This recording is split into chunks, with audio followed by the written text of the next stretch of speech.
Hello and welcome. You are listening to the Happya Life podcast. I'm your host, Clare Deacon. After deciding survival wasn't enough, I set out on a path to live my best life. I wanted to thrive. Now I'm on a mission to support others. Think you're not good enough, confident enough, brave enough?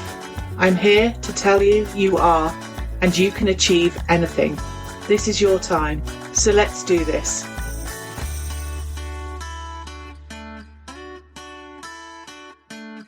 Hello and welcome back to the Happya Life podcast. I'm Clare Deacon, your trauma-informed therapist, positive psychology coach and founder of Happya.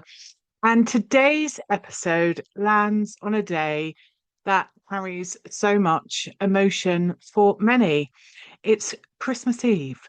And while the world may be full of sparkle and celebration and cherish every moment, so many are silently holding tension, grief, overwhelm, old wounds, family expectations, or simply the weight of wanting everything to be different than it is.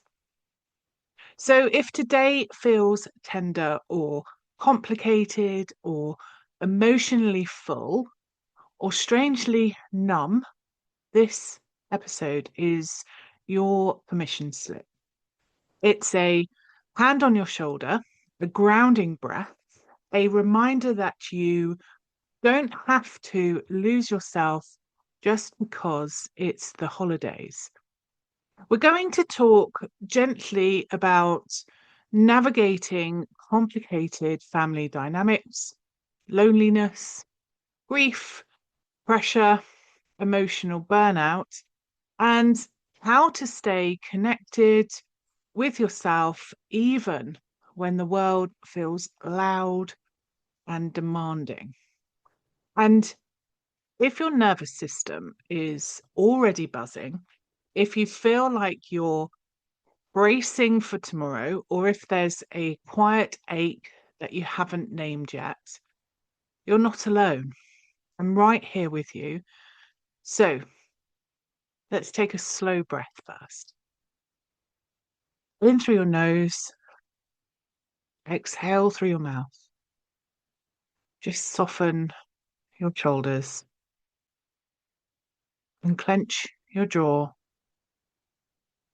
and let the breath arrive without forcing it. You're here. You're safe enough in this moment. And let's begin. Here's the truth. Most people don't say this out loud, but the holidays are hard. Not for everyone, but for more people than you realize. They stir up grief. They resurface the roles you've worked hard to outgrow.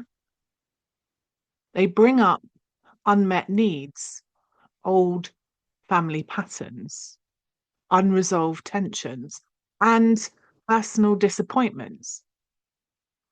They can amplify loneliness, even in a room full of people. They poke at your nervous system in ways you can't always name. You might be surrounded by family and feel completely unseen and unheard.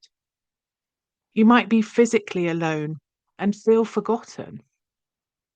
You might be in a house full of noise and activity and still feel completely disconnected. And none of this means that you are broken. It means that you're aware. It means your internal world is telling the truth, even when the external world expects you to pretend. For many women, this season feels like one long emotional landmine, a series of unpredictable moments that trigger old memories, old hurts, old versions of yourself.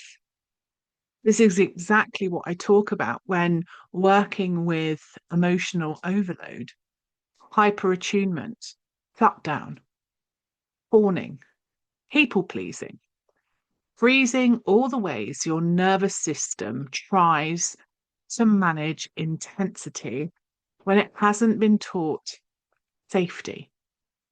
And Christmas Eve is full of intensity. So let's start with family dynamics because these are often the biggest emotional triggers. You've been doing the inner work, you've been healing, setting boundaries, reconnecting to yourself, noticing patterns, speaking your truth more often. You've grown, and then you walk into a family gathering, and it feels like your entire ecosystem around you pulls you back into a former version of yourself. Not because you haven't changed, but because others still expect you to play the role you've always played. Maybe you were the peacemaker, the fixer, the emotional caretaker, the one who kept the peace by staying silent, the one who smoothed everything over, the one who swallowed her needs to make others comfortable, the strong one, the invisible one. Inside emotional reset, this is one of the biggest shifts women face. You grow, but your family system doesn't always come with you. So when you return to that environment, your nervous system remembers the old pattern, the old survival strategy, before your new one even has a chance to speak up. This might show up as tension in your chest and not in your stomach, a heaviness behind your eyes, an urge to withdraw, an urge to overperform, or that strange floating sensation, the beginning of shutdown. And I want you to hear this clearly. Your growth does not disappear just because someone else doesn't acknowledge it. You are not who you were. You are not obliged to play old roles, even if others keep inviting you into them. You're allowed to step outside for air. You're allowed to breathe. You're allowed to say, I'm not discussing that today. You're allowed to remove yourself from a conversation that feels unsafe. You're allowed to create space between you and the patterns that once defined you, even if they don't understand you. And that's what matters. Now, let's talk about loneliness because this time of year highlights it in a very particular way. You might be alone today physically, or you might be surrounded by people and feel emotionally alone. You might be missing someone who should be here, a loved one, a version of yourself that existed before life changed. You might be grieving the life you imagined, the family you hoped for, the relationship you wanted, the support you longed for. And in a world filled with curated joy, your loneliness can be and feel invisible. But it isn't. I see you. Your body sees you. Your heart sees you. Your grief is real. And it doesn't make you ungrateful, it makes you human. Let's talk about emotional energy because this is at the core of why the holidays feel so overwhelming. Imagine your emotional energy as a battery, not just your physical energy, but your psychological, emotional, and relational reserves. Every conversation, every decision, every environment either drains or replenishes that battery. So ask yourself, who replenishes me today? What drains me? Where do I need a buffer? What would help me feel just 5% more grounded? What would support my nervous system in this moment? Your job today isn't to manage everyone else's comfort. Your job is to care for the system you live in your body, your mind, and your emotional world. Let me give you a few anchoring practices to help you stay connected to yourself. First, create a morning moment just for you, even 5 minutes. Make your cup of tea. Stand by a window. Feel your breath. Place your hand on your heart. Whisper something to yourself like, I matter, or I'm allowed to take up space. Perhaps we choose gentleness today. This isn't about productivity. This is about anchoring your nervous system before the day takes over. Second, choose one non-negotiable boundary. Not 10, not a full list, just one. Maybe it's giving yourself permission to leave early. Maybe it's refusing to discuss a particular topic. Maybe it's excusing yourself when you feel activated. Maybe it's saying no to something you normally force yourself to say yes to. You don't need to fix all of the dynamics today. You're choosing one small act out of self-protection. So third, build in reset breaks. These are tiny moments where you check in with your body. Step into another room. Put headphones on for a minute. Go for a short walk. Sit in the bathroom and just breathe.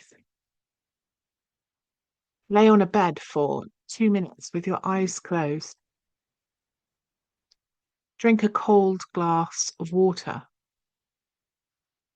Press your feet into the ground. Place your hand on your heart. These aren't escapes, they're regulation. Your nervous system needs these pauses, especially when you're in triggering or overstimulating environments. Fourth, release the shoulds. You don't have to enjoy everything today. You don't have to feel festive. You don't have to be grateful for every second. You don't have to perform a version of yourself that feels emotionally expensive. You are allowed to feel your truth, whatever it is. And if today feels like a mixture of joy and grief, hope and heaviness, connection and disconnect, that is valid. Real life is allowed to be layered. Maybe you're coping with a loss. Maybe somebody is missing from your table. Maybe you're navigating heartbreak, illness, or identity shifts. Maybe it's your first Christmas after a separation, a death, a diagnosis, a move, or a massive life change. You don't need to be grateful for it. You just need to be gentle with yourself in it. Let your grief breathe. Let your emotions rise and fall without judging them. Let yourself feel whatever your body is holding. And now here's your gentle reflection for the week.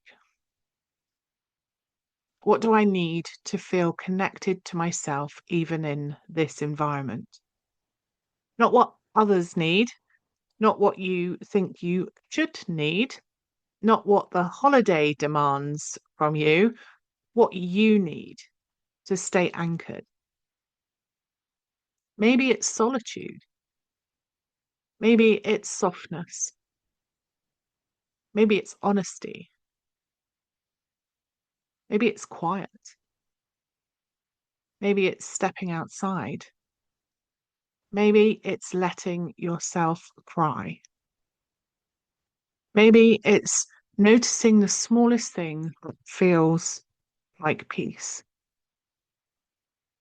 Maybe it's giving yourself permission to want a different kind of life going forward. Write it down. Say it out loud.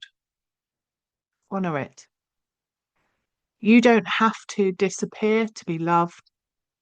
You don't have to form to be included. You don't have to overgive to be enough. And if today feels heavy, if this episode hit a tender spot, I want to offer you support in a way that feels safe and gentle.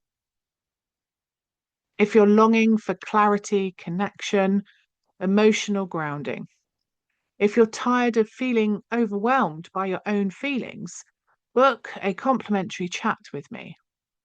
It's not a pressurized call, it's a conversation about what matters, about what you're carrying, what support might feel like. And if you're not ready for that, that's completely okay. You can begin softly with the free emotional overload guide. Why you feel so much, the 3 hidden habits keeping you in that emotional overload space. It will help you to understand why your emotions feel so big, so deep, so fast, and what your nervous system is actually trying to do when it seems like you're too sensitive. The link is in the show notes as always. So thank you for being here with me today with your truth, your tenderness, and your courage. Next week, we'll explore how to move from survival into intentional, hopeful living as we close out the year, because you deserve more than coping. You deserve to feel like yourself again. Until then, protect your peace, honor your needs, and remember, surviving the holidays does not mean losing yourself. You're allowed to stay connected to you.